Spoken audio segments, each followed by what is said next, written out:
discuss foam rolling today. Foam rolling technically is myofascial tension release.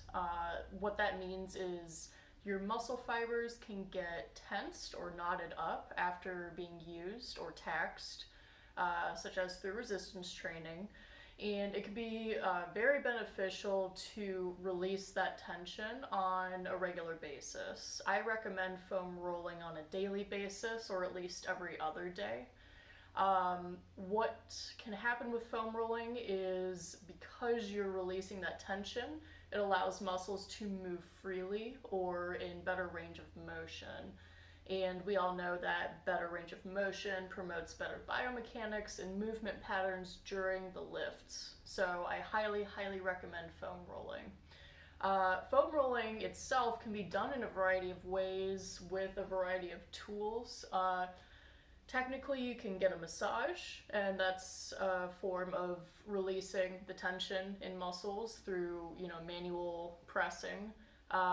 Those can be expensive, or not everybody wants to give you a massage, so when that's the case, we use the tools here. A classic foam roll can come in a variety of sizes, shapes, and tensions. The tension is the biggest factor in my opinion. This is the softest foam roll that I own. It's basically the consistency of like a pool noodle, maybe a little bit thicker or denser than that. The way it works is the softer or the less dense the foam roll, generally the less pressure will be applied on the muscles. And so if A, you're new to foam rolling, or B, you are extremely sore after like a killer workout, you should probably start with a less dense foam roll for that reason, okay? From my collection, this is my second most dense foam roll, so kind of the medium.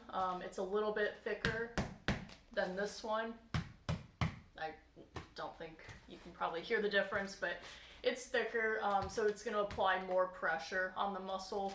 So if you're more accustomed to foam rolling, or you're not quite as sore, and you can handle more pressure, and you need more pressure to really dig out the sticky spots, then a more dense foam roll might be the better option.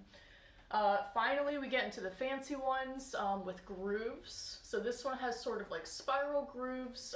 There's crazier ones that I don't have that have the actual jutting out pegs, if you will. Those types of foam rolls are meant for individuals who are very highly accustomed to foam rolling and need that high level of pressure. So those are my foam rolls, okay? There are other options though, besides actual foam rolls. I love using a lacrosse ball because of the size of it. It allows you to get into the little areas that maybe a clunky foam roll isn't as good at reaching.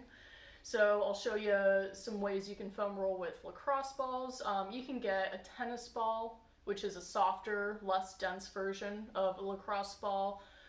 You can get a baseball or a softball, which is a more dense version of a lacrosse ball, so comparable to the different densities of these foam rolls. And then finally, really, the world is your oyster here. You can use whatever barbells. I've seen people use their own, hands digging into spots. Kettlebells can be used in a variety of ways. I'll show you that as well.